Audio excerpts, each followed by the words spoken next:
మా ఇంటి పేరు పశువుల పాక, పక్కింటి పేరు ఒలీవల తోట, ఎదురింటి పేరు కల్వరి కొండ, మావాడ పేరు సియోను కోట.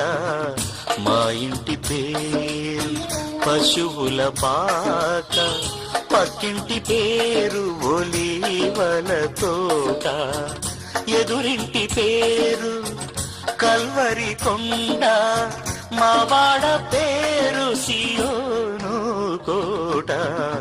మా ఇంటి పేరు పశువుల పాక, పక్కింటి పేరు ఒలీవల తోట.